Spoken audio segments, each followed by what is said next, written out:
Welcome to WBCS Guide YouTube channel. Dear aspirants, WBPSC miscellaneous এর আর কিছুদিনের মধ্যেই means পরীক্ষা। তো সেই মেইনস পরীক্ষার জন্য জিএস এর 4টি ইম্পর্ট্যান্ট টপিকস যেটা তোমাদের মধ্য থেকে আমাকে অনেকে সাজেস্ট করেছো, তো সেটাকে করছি আমি। এর জন্য তোমাদের একটু জানিয়ে রাখি, মিসলেনিয়াস এর মেইনসের জন্য আমি জিএস এর একটা পেপার করেছি, স্টাডি ম্যাটেরিয়াল, যেটা ₹100 টাকায় আছে। তো যারা যারা নোটটাকে কালেক্ট করেছো তারা পড়ছো, ওগুলোকে ভালো করে কমপ্লিট করে পড়ে ফেলো। একদম বাংলায় সুন্দর করে লেখা আছে। আর যারা যারা নোটটি নিয়েছো অবশ্যই তারা টেলিগ্রাম গ্রুপটাকে জয়েন করবে, কারণ আজকের যে ক্লাসের যে 4টে টপিক রয়েছে সেই 4টে টপিককে আমি পিডিএফ ফরম্যাটে টেলিগ্রাম গ্রুপে দিয়ে দেবো। হ্যাঁ, সো যারা এখনো টেলিগ্রাম গ্রুপটা জয়েন করোনি অবশ্যই টেলিগ্রাম গ্রুপটা জয়েন করে নেবে, ঠিক আছে? চলো, প্রথম টপিক আজকে হচ্ছে সিন্ধু জল চুক্তি, যেটা খবরে রয়েছে ইন্দাস ওয়াটার ট্রিটি, সেটা। তো এই বিষয়টাকে এভাবে লিখবে তোমরা, ভারত ও পাকিস্তানের মধ্যে 1960 সালে প্রথমে যেটা হবে সেটা হচ্ছে ভূমিকা। এটা আমি নোটে সব ঠিক করে দেব যখন এটাকে পিডিএফ ফরম্যাটে দেব। ভূমিকা লিখে লিখবে ভারত ও পাকিস্তানের মধ্যে 1960 সালে স্বাক্ষরিত সিন্ধু জল চুক্তি, যেটাকে আমরা ইন্দাস ওয়াটার ট্রিটি বলি, হলো একটি ঐতিহাসিক ও গুরুত্বপূর্ণ আন্তর্জাতিক চুক্তি, যার মূল উদ্দেশ্য ছিল উভয় দেশের মধ্যে জলসম্পদ ব্যবস্থাপনার মাধ্যমে শান্তি ও সহযোগিতার পরিবেশ গড়ে তোলা। কিন্তু সেই কুকুরের লেজ যা কোনোদিন সোজা হয় না। এই চুক্তি দক্ষিণ এশিয়ার ভূ রাজনৈতিক ও পরিবেশগত প্রেক্ষাপটে অত্যন্ত তাৎপর্যপূর্ণ। এখন ঘটনা হচ্ছে যে দেখো, যখন তোমরা এই কম্পিটিটিভ এক্সামিনেশনের জন্য যে কোনো নোটস লিখছো, যে কোনো আনসার রাইটিং করছো, সেই সমস্ত আনসার স্ক্রিপ্টগুলো তোমার এমনই হওয়া উচিত। হ্যাঁ, একজন সরকারি কর্মচারী মানে আমলা যারা হয় আর কি, একজন মানে যার অনেকটা রেসপন্সিবিলিটি রয়েছে। কেন কি, আমাদের কনস্টিটিউশন আমাদেরকে বলে আমাদের যে মৌলিক কর্তব্য, সেই মৌলিক কর্তব্যের মধ্যে একটা কাজ পড়ে যে আমরা এমন কোনো কাজ করব না যাতে আমাদের দেশ আন্তর্জাতিকভাবে ক্ষতিগ্রস্ত হয় বা অপমানিত হয়। সো আমাদের অনেক কিছু অনেক মনের মধ্যে থাকতে পারে, কিন্তু নোটস যখন লিখবে তখন মার্জিত ভাষা হওয়া চাই এবং তথ্যপূর্ণ লেখাটা দরকার, ঠিক আছে? ওকে, সো আমি কি বোঝাতে চাইছি আশা করছি তোমরা বুঝতে পেরেছো। তো এই যে চুক্তিটা, এটা দক্ষিণ এশিয়ার যে ভূ রাজনৈতিক মানে জিওপলিটিক্যাল যে অ্যাসপেক্ট, সেই জায়গাতে একটা বিরাট বড় একটা তাৎপর্য রাখে। ওকে, এই চুক্তির প্রেক্ষাপট কি, 1947 সালে ভারত বিভাগের পর সিন্ধু নদী অববাহিকার জলপ্রবাহের উপর ভারত ও পাকিস্তানের মধ্যে বিরোধ শুরু হয়। সিন্ধু নদীর 6টি প্রধান উপনদী সিন্ধু, ঝেলাম, চেনাব, রবি, ব্যাস, শতদ্রু, এদের উৎস ভারতে হলেও এগুলোর বড় অংশ প্রবাহিত হয় পাকিস্তান দিয়ে। 1948 সালে ভারত পাকিস্তানের দিকে প্রবাহিত কিছু খালের জল প্রবাহ সাময়িকভাবে বন্ধ করে দিলে পাকিস্তানে তীব্র জলসংকট দেখা দেয়। এর ফলে দুই দেশের মধ্যে উত্তেজনা বাড়ে। এই পরিস্থিতি সামাল দিতে বিশ্ব ব্যাংকের মধ্যস্থতায় দীর্ঘ আলোচনা ও দর কষাকষির পর 1960 সালের 19শে সেপ্টেম্বর ভারতের তৎকালীন প্রধানমন্ত্রী জওহরলাল নেহেরু ও পাকিস্তানের রাষ্ট্রপতি আইয়ুব খান সিন্ধু জল চুক্তি স্বাক্ষর করেন। ওকে, তাহলে ঐতিহাসিক প্রেক্ষাপট এখানে দিয়ে দেওয়া হলো। তারপর কি লিখছো, চুক্তির প্রধান ধারা।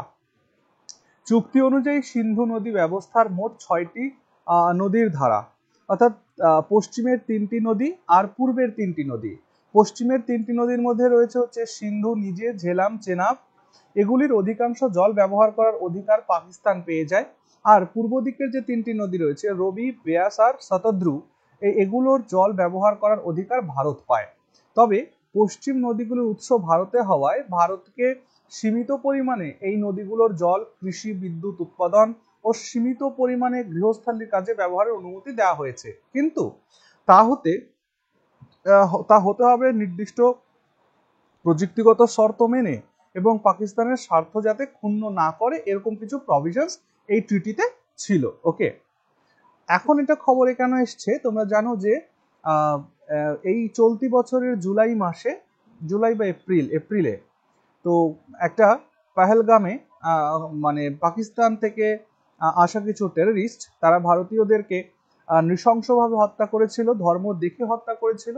তো তার প্রতিবাদে এই চুক্তিটা খবরে এসছে যে ভারত কিন্তু সিদ্ধান্ত নিয়েছে সিন্ধু জল চুক্তিকে তারা পোস্টপোন করবে। ওকে, সো এই কারণে এই টপিকটা ইম্পর্ট্যান্ট হয়ে পড়ে তোমাদের এক্সাম পয়েন্ট অফ ভিউ থেকে। তো চুক্তির তাৎপর্য ও গুরুত্ব, নেক্সট পয়েন্ট তোমরা করছো। সিন্ধু জল চুক্তি বিশ্ব ইতিহাসে অন্যতম সফল জলবন্টন চুক্তি হিসেবে বিবেচিত হয়। এটি প্রায় 65 বছরের বেশি সময় ধরে কার্যকর রয়েছে, যদিও ভারত ও পাকিস্তানের মধ্যে একাধিক যুদ্ধ ও সংঘাত হয়েছে। এমনকি কার্গিল যুদ্ধের সময়ও এই চুক্তি বহাল ছিল।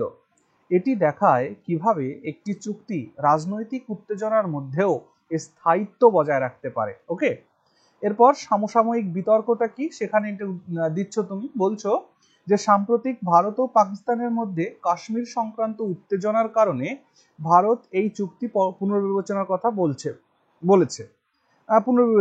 বলেছে এই চুক্তিটাকে। ঠিক আছে, তো 2016 সালের উরির হামলার পর ভারত জানিয়েছিল রক্ত ও জল একসাথে বইতে পারে না, যেটা এই পহেলগাম অ্যাটাকের পরেও কিন্তু নরেন্দ্র মোদী প্রধানমন্ত্রী আমাদের তিনি বলেছেন। 2025 সালের 23শে এপ্রিল জম্মু ও কাশ্মীরের পহেলগামের যে বৈশারান উপত্যকা, সেখানে যে সন্ত্রাসী হামলার পর ভারত সিন্ধু জলচুক্তি স্থগিত করে। ভারত পশ্চিমাঞ্চলীয় নদীগুলি থেকে পাকিস্তানের জল প্রবাহ বন্ধ করে দেয় এবং বিভিন্ন কূটনৈতিক ও নিরাপত্তামূলক পদক্ষেপ গ্রহণ করে, যার মধ্যে রয়েছে সমস্ত যানবাহন চলাচলের জন্য আটারি সীমান্ত ক্রসিং বন্ধ করে দেওয়া। পাকিস্তানের অভিযোগ ভারত কয়েকটি জলবিদ্যুৎ প্রকল্প নির্মাণে চুক্তির শর্ত ভঙ্গ করছে। ওকে, সো এইভাবে যে পয়েন্টগুলোকে লেখা, এই পয়েন্টগুলোকে লিখে তুমি কি হলো যে তোমার লেখার মধ্যে কোনো বায়াসনেস নেই। ওকে, উপসংহার, সিন্ধু জলচুক্তি উপসংহারে লিখবে সিন্ধু জলচুক্তি শুধুমাত্র একটি আন্তর্জাতিক চুক্তি নয়, এটি ভারত ও পাকিস্তানের মধ্যে জলের উপর শান্তিপূর্ণ সহবাসস্থানের একটা প্রতীক। তবে বর্তমান ভূ রাজনৈতিক পরিবর্তন ও জলবায়ু পরিবর্তনের প্রেক্ষিতে এই চুক্তির আধুনিকীকরণ বা পুনর্মূল্যায়ন সময়ের দাবি হয়ে উঠেছে। তবুও এটি প্রমাণ করে আন্তঃদেশীয় সহযোগিতায় সংকট মোকাবেলা করা সম্ভব। এটুকুন লিখলে আশা করছি যে এক্সামিনার যিনি তোমার খাতাটাকে এভ্যালুয়েট করবে তিনি স্যাটিসফাইড হবেন বলে আমার আশা। ওকে, এর বাকি যদি মনে হয় তোমাদের কিছু পয়েন্টস অ্যাড করার দরকার আছে, you can do it. Okay, but remember তোমার বায়াসনেস যাতে কোনোভাবে প্রকাশ না পায়। ওকে, আচ্ছা, এবার আসো নেক্সট একটা টপিক নাম্বার 280, সেটা হচ্ছে জাতিভিত্তিক জনগণনা অর্থাৎ কাস্ট বেসড সেন্সাস। এটি কি সামাজিক ন্যায় প্রতিষ্ঠা করবে না বিভাজন সৃষ্টি করবে? এই টপিকের উপরে তোমাকে লিখতে হবে। তুমি ভূমিকা দিচ্ছ, ভূমিকায় লিখছো যে ভারতবর্ষের সমাজ ব্যবস্থা হাজার বছর ধরে জাতিভিত্তিক শ্রেণীবিন্যাসের উপরে দাঁড়িয়ে আছে। আর্য বেদের যুগ থেকে বা আর্য যুগের বেদের যুগ থেকেই শুরু করে মনুস্মৃতিতে 4 বর্ণের ভিত্তিতে সমাজের কাঠামো নির্ধারণ করা হয়েছিল। যদিও সংবিধান জাতি প্রথাকে বাতিল করেছে এবং সামাজিক ন্যায়ের কথা বলেছে, বাস্তব পরিস্থিতিতে জাতি আজও আর্থ-সামাজিক ভারসাম্য নির্ধারণে গুরুত্বপূর্ণ ভূমিকা পালন করে। এই পটভূমিতে জাতিভিত্তিক জনগণনা, that is caste based census, এক অত্যন্ত বিতর্কিত ও প্রাসঙ্গিক ইস্যু। ওকে, ঐতিহাসিক প্রেক্ষাপট নিয়ে তোমাকে একটু আলোচনা করতে হবে। 1931 সালের জনগণনা, সেখানে কি হচ্ছে, ভারতের ইতিহাসে সর্বশেষ পূর্ণাঙ্গ জাতিভিত্তিক জনগণনা হয় 1931 সালে ব্রিটিশ শাসনের সময়। এরপর 1941 সালের যুদ্ধকালীন কারণে সম্পূর্ণ আদমশুমারি হয়নি এবং 1951 সাল থেকে স্বাধীন ভারতের জনগণনায় জাতিগত বিবরণ বাদ দেওয়া হয়, শুধুমাত্র SC ST এর তথ্য সংগ্রহ চালু থাকে। মন্ডল কমিশন 1979-80 যেটা এস্টাবলিশ হয়েছিল, জাতিভিত্তিক উপাত্তের অভাবে 1980 সালে মন্ডল কমিশনকে 1931 সালের তথ্যের উপর নির্ভর করতে হয়েছিল, যেখানে ওবিসির আনুমানিক সংখ্যা ধরা হয়েছিল 52%। এই তথ্য ছিল অনুমান নির্ভর, যার উপর ভিত্তি করেই সংরক্ষণ নীতি তৈরি হয়। 2011 সালের যে socio economic and caste census হয়েছিল, সেটা এই বছরের আদমশুমারিতে জাতি অনুসারে তথ্য সংগ্রহ করা হলেও কেন্দ্রীয় সরকার কিন্তু তা আজও পর্যন্ত প্রকাশ করেনি, কারণ তথ্য অসামঞ্জস্যপূর্ণ ছিল বলে দাবি করা হয়। বিহারের জাতি সমীক্ষা 2022-23 যেটা হলো, বিহার সরকার 2022-23 সালে একটি পৃথক জাতি সমীক্ষা পরিচালনা করে এবং 2 অক্টোবর 2023 এর ফল প্রকাশ করে। সেখানে দেখা যায় ওবিসি এবং ইবিসি শ্রেণী রাজ্যের জনসংখ্যার 63% এরও বেশি। এই তথ্য জাতীয় পর্যায়ে বিতর্ক সৃষ্টি করে এবং জাতিভিত্তিক জনগণনার দাবি জোরদার হয়। কেন্দ্রীয় সরকারের 2025 সালের ঘোষণা 30 এপ্রিল 2025। কেন্দ্রীয় সরকার জাতীয় স্তরে কাস্ট এনুমেরেশন পরিচালনার সিদ্ধান্ত গ্রহণ করেছে, যেটা মানে কেন্দ্রের যে সরকার, এনডিএ সরকার, তারা কিন্তু এই জাতিভিত্তিক যে কাস্ট বেস সেন্সাস এর বিরোধী ছিল, কিন্তু হঠাৎ করে তারা সিদ্ধান্ত নেয় যে না, সত্যি সত্যিই তারা দেশে জাতিভিত্তিক জনগণনা করবে। এটি হবে স্বাধীন ভারতের প্রথম পূর্ণাঙ্গ জাতিভিত্তিক জনগণনা। ওকে, নাও এর কিছু খারাপ দিক ভালো দিকও আলোচনা করতে হবে। তো পক্ষে যুক্তিতে ওয়াই ইট ইজ গুড, সেখানে তুমি বলছো যে সঠিক তথ্যভিত্তিক নীতি নির্ধারণ, অর্থাৎ জাতিভিত্তিক সঠিক সংখ্যা জানা থাকলে সরকার সংরক্ষণ, শিক্ষা, স্বাস্থ্য ও অর্থনৈতিক উন্নয়ন প্রকল্প আরও কার্যকরভাবে পরিচালনা করতে পারবে। সামাজিক ন্যায় নিশ্চিতকরণ, অর্থাৎ জাতিগত বৈষম্য দূর করতে হলে কারা পিছিয়ে রয়েছে তা জানা জরুরি। তথ্যের ভিত্তিতে সুযোগ দেওয়া গেলে প্রকৃত অনগ্রসর গোষ্ঠী উপকৃত হবে। আর ওবিসি শ্রেণীর প্রকৃত প্রতিনিধিত্ব, বর্তমানে ওবিসি জাতির সংখ্যা ও অবস্থা নিয়ে পরিষ্কার কোনো জাতীয় উপাত্ত মিন্স তথ্য রেকর্ডস নেই। জনগণনা এই ফাঁক পূরণ করতে পারে, মানে এই কাস্ট বেস সেন্সাস এই গ্যাপটাকে পূরণ করতে পারে। সংরক্ষণের মূল্যায়ন ও পুনর্বিন্যাস, অনেক জাতি দাবি করে যে তারা সংরক্ষণের সুযোগ থেকে বঞ্চিত। প্রকৃত সংখ্যা ও পরিস্থিতি জানা থাকলে এই অভিযোগ পর্যালোচনা করা সম্ভব হবে।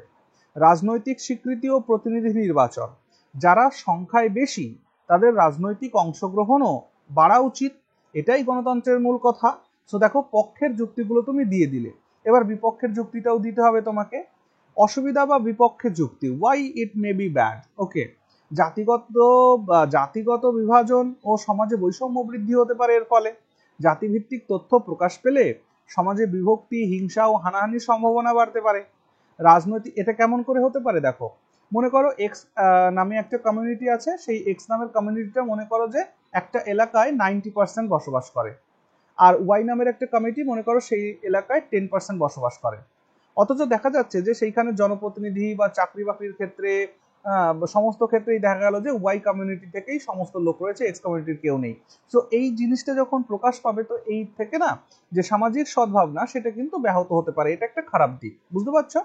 রাজনৈতিক অপব্যবহারের সম্ভাবনা, আবার রাজনৈতিক দলগুলো এই তথ্যকে ভোট ব্যাংকের রাজনীতির জন্য ব্যবহার করতে পারে, যা গণতন্ত্রকে দুর্বল করবে। ওকে, জাতীয় একতার উপর প্রভাব, জাতি পরিচয় বেশি গুরুত্ব পেলে ভারতীয় পরিচয়, এই জাতীয় সংহতির ধারণা দুর্বল হতে পারে। হ্যাঁ, বুঝতেই পারছো আশা করছি ব্যাপারগুলো। প্রশাসনিক ও আর্থিক চাপ, এই ধরনের জনগণনা অত্যন্ত জটিল ও ব্যয়বহুল। সঠিক শ্রেণীবিন্যাস না হলে তথ্য বিভ্রান্তিকর হতে পারে। সংরক্ষণ রাজনীতির জটিলতা আরো বাড়বে, এবং এটা জানার পরে দেখো, যেমন ওই যে বললাম, ওই এক্স কমিউনিটি থেকে 90% এটা হলে তো এটা হতেই পারে।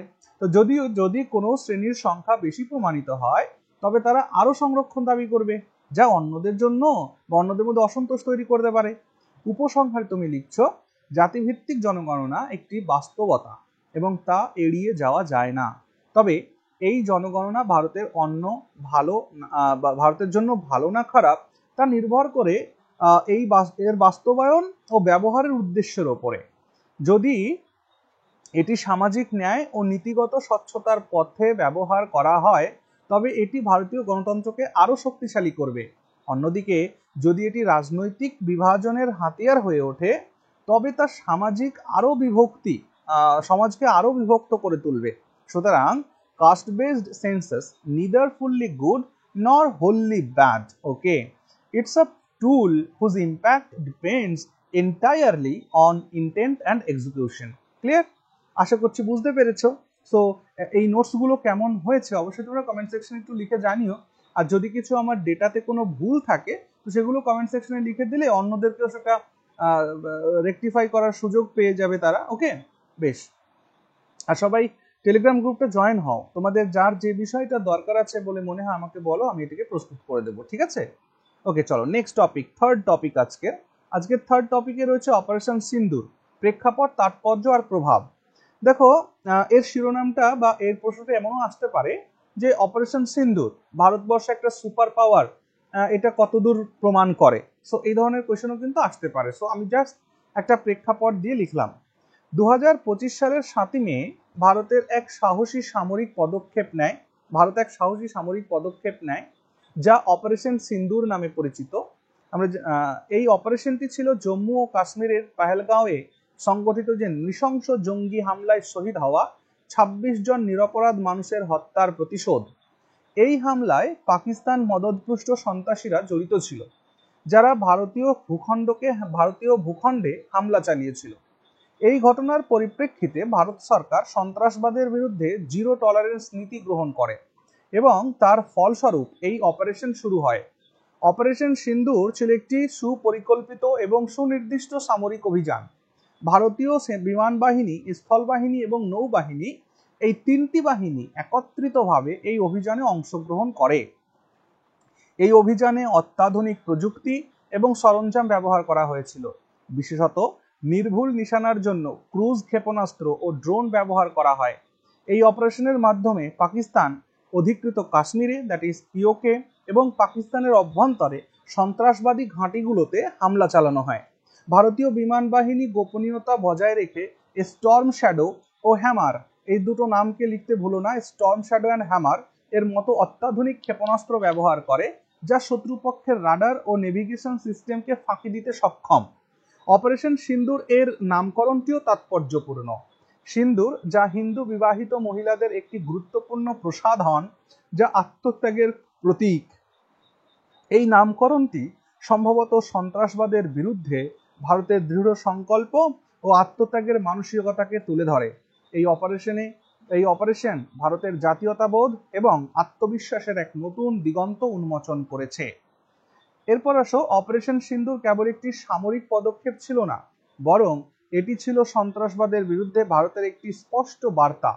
এই অপারেশন দেখিয়েছে যে ভারত আর প্রথম আঘাতের জন্য অপেক্ষা করবে না, বরং সন্ত্রাসবাদের বিরুদ্ধে কঠোর ব্যবস্থা নিতে প্রস্তুত।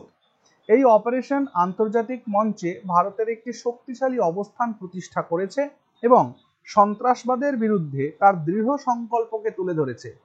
অপারেশন সিন্দুরের মাধ্যমে ভারত সন্ত্রাসবাদের বিরুদ্ধে তার নীতিকে নতুন করে সংজ্ঞায়িত করেছে। এটি প্রমাণ করেছে যে ভারত তার নাগরিকদের নিরাপত্তা এবং সার্বভৌমত্ব রক্ষার জন্য যে কোনো পদক্ষেপ নিতে প্রস্তুত। এই অপারেশন ভারতীয় সামরিক বাহিনীর পেশাদারিত্ব, দক্ষতা এবং সংকল্পের এক উজ্জ্বল দৃষ্টান্ত। অপারেশন সিন্দুরের ফলে ভারত পাকিস্তান সম্পর্কের ক্ষেত্রেও নতুন মেরুকরণ হয়েছে। পাকিস্তান এই ঘটনার পর পাল্টা হামলা চালানোর চেষ্টা করে, কিন্তু ভারতীয় সেনাবাহিনী তাদের প্রচেষ্টা ব্যর্থ করে দেয়। এই অপারেশন প্রমাণ করেছে যে ভারত তার ভূখণ্ডের নিরাপত্তা এবং জনগণের সুরক্ষার জন্য যে কোনো পদক্ষেপ নিতে প্রস্তুত এবং এই ক্ষেত্রে কোনো আপোষ করবে না ভারত। ওকে, সব মিলিয়ে উপসংহারে লিখবে, অপারেশন সিন্দুর ভারতের ইতিহাসে একটি গুরুত্বপূর্ণ ঘটনা। এটি সন্ত্রাসবাদের বিরুদ্ধে ভারতের দৃঢ় সংকল্প, সামরিক ক্ষমতা এবং জাতীয়তাবোধের এক উজ্জ্বল উদাহরণ। এই অপারেশন ভারতের নিরাপত্তা নীতিতে এক নতুন যুগের সূচনা করেছে। এইটুকুন লিখলেই আশা করি এক্সামিনার স্যাটিসফাইড হবেন। ওকে, বাকি যদি তোমাদের কোনো ধারণা থাকে বা কোনো ইনফরমেশন হয়তো আমি ওভারলুক করেছি, সেটাকে যদি অ্যাড করা থাকে অবশ্যই একবার কমেন্ট সেকশনে লিখো, অথবা টেলিগ্রাম গ্রুপে জয়েন হয়ে সেখানে আমাকে সাজেস্ট করতে পারো। ওকে, তাহলে আমি নোটটাকে রেকটিফাই করতে পারবো। ঠিক, চলো তারপর আজকের last and fourth topic, that is unified pension scheme. আমি দীপাঞ্জনকে ধন্যবাদ দিচ্ছি, কারণ দীপাঞ্জন আমাকে সাজেস্ট করেছিল এই টপিকগুলোকে যাতে করিয়ে দেওয়া হয় সেই কারণে। সো ইউনিফাইড পেনশন স্কিম, যেটাকে আমরা ইউপিএস বলে জানি, এটা হলো কেন্দ্রীয় সরকারের সরকারি কর্মচারীদের জন্য একটি নতুন পেনশন প্রকল্প যা 1 এপ্রিল 2025 থেকে চালু হয়েছে। এই স্কিমটি তাদের পরিষেবার মেয়াদ এবং শেষ বেতনের ভিত্তিতে একটি নির্দিষ্ট পেনশন নিশ্চিত করে। এটি জাতীয় পেনশন স্কিম, যেটা এনপিএস বলি, ন্যাশনাল পেনশন স্কিম, এর একটি বিকল্প এবং কর্মীদের জন্য দুটো বিকল্পের মধ্যে বেছে নেওয়ার সুযোগ রয়েছে। অর্থাৎ বর্তমানে কেন্দ্র সরকারে যারা চাকরি করছে বা সরকারি চাকরি করছে তাদের জন্য দুটো পদ্ধতি আছে। একটা হচ্ছে এনপিএস, মানে হচ্ছে ন্যাশনাল পেনশন স্কিম, আর একটা হচ্ছে UPS, means unified pension scheme. দেখো ন্যাশনাল পেনশন স্কিম এটা 2004-এর দিকে অ্যারাউন্ড 2004 এটা স্টার্ট হয়েছিল, চালু হয়েছিল। আর ইউপিএস চালু হয়েছে তোমার 2025-এ। ওকে, সো 20 বছর পরে এনপিএস এর 20 বছর পর ইউপিএস এসছে। তো এই প্রকল্পের মূল বৈশিষ্ট্য হলো এটি একটি নিশ্চিত বেতন কাঠামো প্রদান করে। অর্থাৎ ইউপিএস এ নথিভুক্ত কর্মীরা তাদের শেষ বেতনের 50% পেনশন হিসাবে পাবেন।